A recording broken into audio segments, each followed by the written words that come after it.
It is the Flow Friday Night Sports Show, and time for us to have a look at Northern Areas footy now. Let's get into it. The great Graham Spud McKay is on the line. G'day, mate. How are you? Yeah, good, thanks, Jason. Raring to go. Looking forward to a good round of footy on Saturday. Yes, indeed. And unfortunately, crop report first, dry and cold, I'd imagine, at the moment. If it's going to be this cold, it might as well rain up there. Yeah, we're not getting anything at the moment.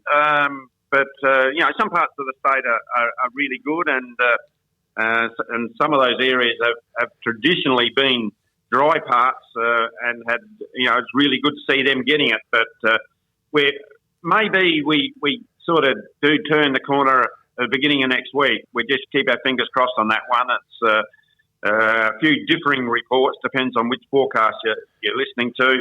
But if we could pick up 20 mils, we'd be into it. We've only sown a bit of vetch dry, that's all. But the rest of it, if you put it in there, well, it's not going to do anything anyway. And other than damage it, if you were to pick up just 5 mils or something like that, where it won't be enough to get it out, but it'll be enough to shoot it. So, we've got our fingers crossed that maybe next week it turns the corner.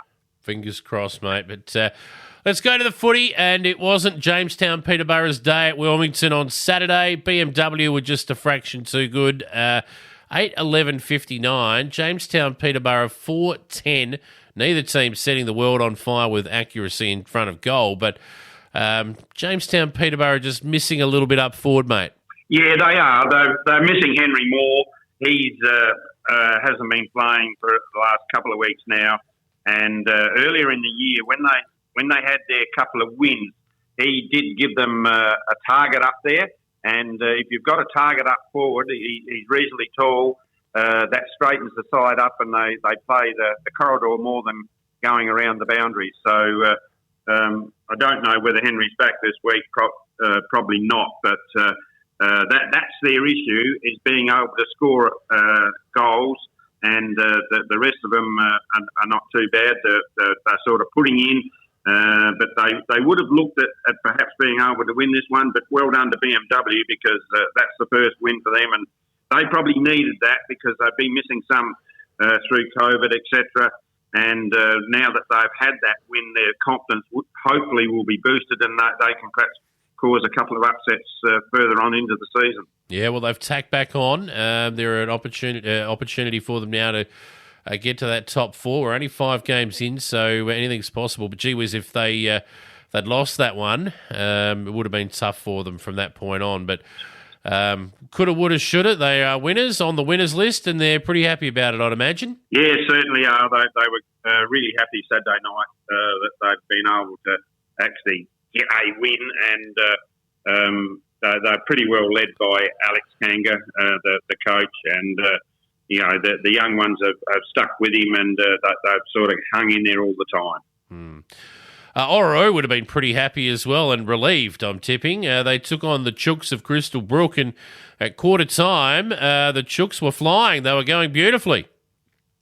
Yeah, they got away to a really good start, leading by about 3 goals at quarter time, led by a point at half time. And so it was a really tight game all the way through. And Ororo, they sort of have lost players through COVID, etc., and have been battling. And Crystal Brook are probably the same. They, as I said before, that a lot of these sides, we don't know exactly who's going to front up on the Saturday, and if they're depleted, they only need 2 or 3 out the top. If you get a couple out the top end of your players go, well, then it makes it very difficult for those sides because the depth isn't there. You bring up B graders, and they're good B graders, but they're probably not just at A grade level. So that's probably the difference. But Ororo would be really relieved to get that win on the board down there at Crystal Brook. Always hard to beat down at Crystal Brook, the Brookies are. So that was a good win by Ororo. Yep. And at Port Broughton, so Southern Flinders travelled down there, and they failed the test. Broughton Mundura, the Eagles took them into deep water, and they couldn't go with them. 17-9, 1-11 to Southern Flinders, 6-7-43. They've got some I guess, soul searching to do, the Tigers. They should have been better than that. Well, I think no matter which way you look at it, that's your top two sides at the moment. And the game was all over at half time pretty much. 7 goals up at half time, Brook and Mundura. So, it's really hard to get back from there. But I'm sure that Southern Flinders will rebound from it. Nick Pearce is a really good coach. Has brought in a couple of players there this year, so he'll go away and have a look at what caused that, and he'll endeavour to be able to bring it back. It's going to be pretty hard though, because I don't see too many chinks in Brook Mundura's armoury at the moment. They are pretty well served there. The players they've brought in functioning very well. They've picked an association squad this week, and I think Brook and Mundura got about 13 in there, and that's probably indicative of how they've been playing. Is that and that's only a squad. You usually have a squad of about 35 or so. So the squad is mainly made up of Brook and Mundura, Southern Flinders, and then Ororo, Crystal Brook, Jamestown, Peterborough, BMW. They've got about 3 or 4 players each in there. So that's probably the way that the season has gone up until this stage, but I would envisage it may change as we get further deeper into the season. All right, well, let's have a look at it. Everyone's played everyone once now. We're into round 6, so it's basically the first go of the second round where they've played everyone twice for the second time. So let's have a look at it. Southern Flinders going up against BMW, and of course in round 1, they gave them a fair old touch-up to the tune of 10 goals, and I haven't seen any evidence other than perhaps not kicking many last week that it won't be similar. They'll be pretty grumpy about last week's game, I reckon, the Tigers. Yeah, they'll be looking to rebound very quickly. This game is at Gladstone too, by the way. So I reckon that Southern Flinders, again, seeing they're at home, BMW, well, let's just wait and see. I mean, they were pretty well served by... now, where am I? It was they had Alex Kanga and Nick McCullum, who sometimes plays up forward for them. He's playing in the back line and was really good at across centre half back for them. So a couple of changes like that can sort of bring a team back.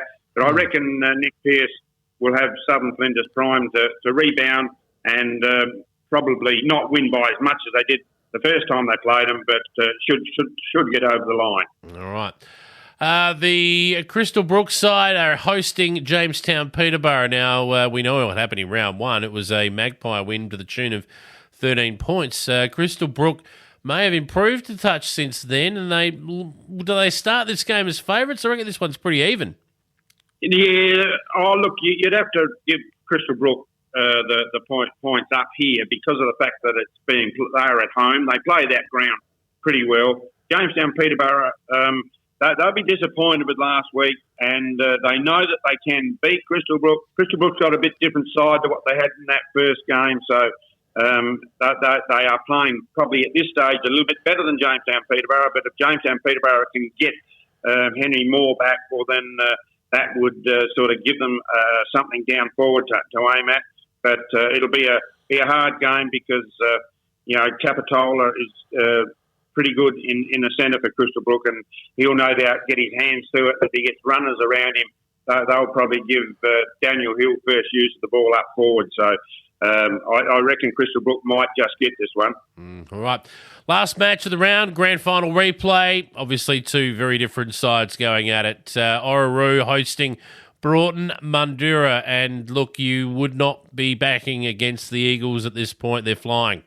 As good as what Ororo are on their home ground, you could not sort of at this stage see that they would beat them. But I got a feeling that Ororo will gradually build and probably may end up finishing about 3rd.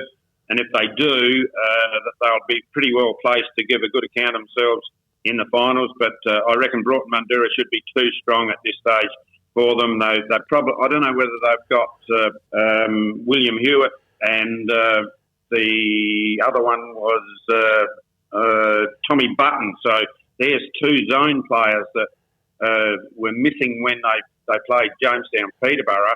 If they get them back, and they were both named in the association squad, so I'm assuming that they must be around the mark. So if Broughton Mandurah go up to Ororo with a full team, I think they get the points. All right. Well, this weekend, a big round of matches, but look, in the lead up, in between now and then, everyone listening across our Flow network, I want you guys to water the lawn, wash the car, do everything you can. Let's see if we can get some rain, please. Well, I don't know whether that's going to help us up here, but well, it can't hurt. Let's see if we can get some karma going on. All right, mate. All the best. Hopefully, you get some on Monday, and we'll catch up with you next week to find out how it all went. Okay, thanks, Jason. Catch you next week.